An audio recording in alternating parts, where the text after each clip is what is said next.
इन दिनों बीजेपी के अंदर कुछ ठीक नहीं चल रहा है, जिसका ताजा उदाहरण झारखंड में देखने को मिला, जब जयंत सिन्हा को पार्टी की तरफ से नोटिस जारी किया गया। और अब इस नोटिस का जवाब देते हुए सिन्हा ने बीजेपी पर उन्हें निशाना बनाने के आरोप लगाए हैं।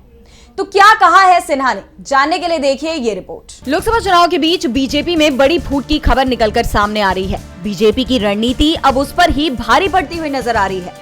पुराने चेहरों को हटाकर नए चेहरों को लाना बीजेपी के नेताओं को अब रास नहीं आ रहा। टिकट न मिलने पर सांसद अब बगावत पर उतर आए हैं। ऐसी ही बगावत कर दी है जयंत सिन्हा ने। दरअसल झारखंड बीजेपी की तरफ से बीजेपी सांसद जयंत सिन्हा को कारण बताओ नोटिस जारी किया गया था। इस नोटिस का जवाब जयंत सिन्हा ने 2 पन्नों में दिया, जिसमें उन्होंने पार्टी के साथ 25 साल के सफर में अपनी उपलब्धियों का जिक्र करते हुए कहा है कि हर जिम्मेदारी को पूरी निष्ठा के साथ निभाया है।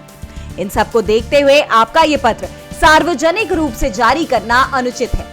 जयंत ने इसे समर्पित कार्यकर्ताओं को निराश और पार्टी के सामूहिक प्रयासों को कमजोर करने वाला बताया है। पार्टी के प्रति निष्ठा और कठिन परिश्रम के बावजूद अन्यायपूर्ण तरीके से निशाना बनाया जा रहा है। चुनाव के दौरान पार्टी पदाधिकारी होने के नाते आप मुझसे कभी भी संपर्क कर सकते थे, लेकिन चुनाव संपन्न होने के बाद आपका इस तरह का पत्र भेजना मेरे लिए समझ से परे है। तो वहीं वोट न देने के आरोपों पर जयंत ने कहा कि विदेश जाने से पहले पोस्टल बैलेट से वोट कर दिया था, इसलिए ये आरोप लगाना गलत है कि मतदान के कर्तव्य का पालन नहीं किया।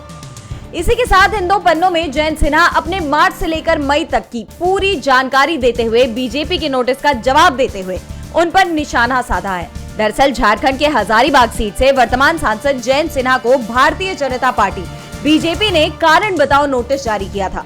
पार्टी की ओर से जारी नोटिस में कहा गया था कि हजारीबाग सीट से मनीष जायसवाल को उम्मीदवार घोषित किए जाने के बाद से आप ना तो चुनाव प्रचार और ना ही संगठन के काम में रुचि ले रहे।